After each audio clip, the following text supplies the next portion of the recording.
Hey everyone, it's Barbara C. Phillips, nurse practitioner and founder of Nurse Practitioner Business Owner and Clinician Business Institute. And I'm here with another business question of the week. And today we're going to talk about how do I find a collaborating physician? Now, this is a super common question that we receive, one that we get from nurse practitioners who maybe they're not even starting their own practices, but they're still looking for somebody to collaborate with because perhaps there isn't one with whoever's employing them. But mostly it's going to be nurse practitioners who are looking to start a practice and those that are already in practice and perhaps have lost their collaborating physician. So how do I find one? So for those of you that may not be aware, we still have about half the states in the United States where you need to have a collaborating physician in order to practice. Now, what are those rules of collaboration? They vary from state to state. It may simply be having somebody's name on a piece of paper somewhere, or it could be a much more formal process where you have to have charts signed off and maybe even site visits and limits in geographic location, that sort of thing. So you really need to be familiar with your rules and regulations, what's required of you, what's required of the physician before you go forward. So now that you know what you need, then how do you find this person? My stock answer is always, always, always start with your own inner circle. These are the people that you know, like, and trust, and they know, like, and trust you. And as we know, and we've heard this phrase, know, like, and trust for a long time, but whenever you are trying to sell an idea of something, such as collaboration, or perhaps with your patients, such as making some behavioral changes like quitting smoking, or even with your friends and family, or maybe when you're trying to do business with somebody else, like purchase a house, you're going to be more likely to listen and pay attention and to take whatever is being said seriously when you know that person, you like that person, and you trust that person. So start with your inner circle because this is going to be the best place where you can create a win-win situation with this person. It works for them, it works for you, and everybody's happy.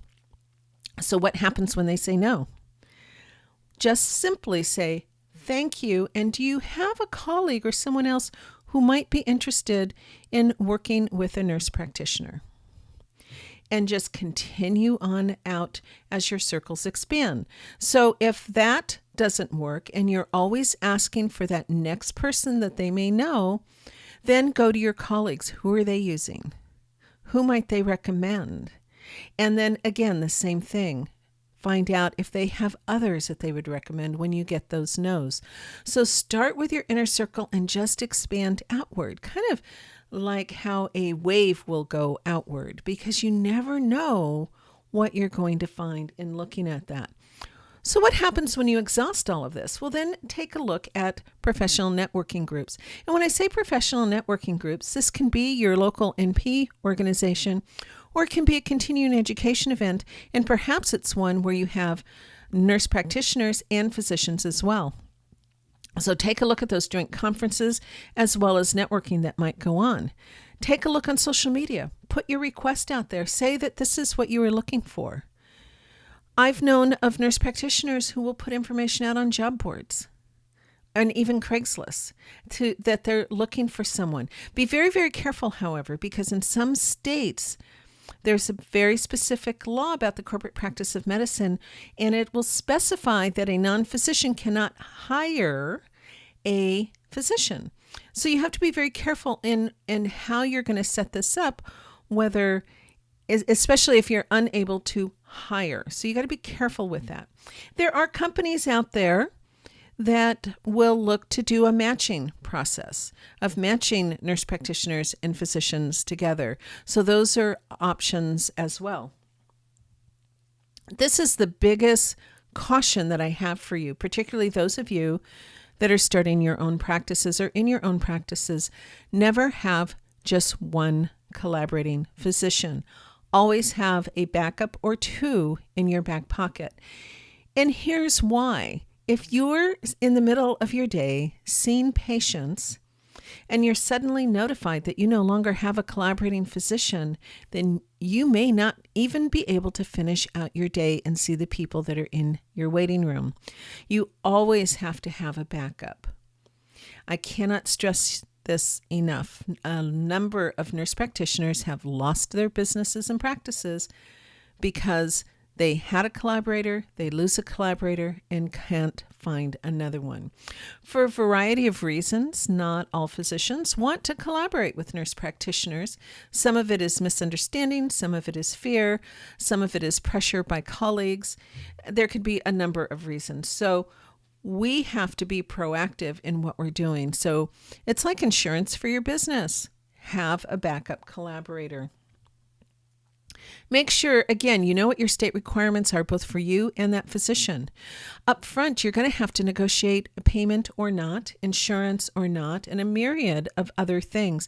And make sure that whatever you do, you have written agreements and you have clauses in there that will protect you and your practice as well as protect the physician. Because, again, we're creating a win-win situation. Obviously, I can't go into all of those details today, but I do want to point you in the direction. I did create a book called The Quick Guide to Collaboration, and you can find that at that link here. You'll find it over at Clinician Business Institute if you go over that way. So I would recommend that you take a look at that because it does have templates. It has ideas for what is in your contract and how you might go about getting that put together.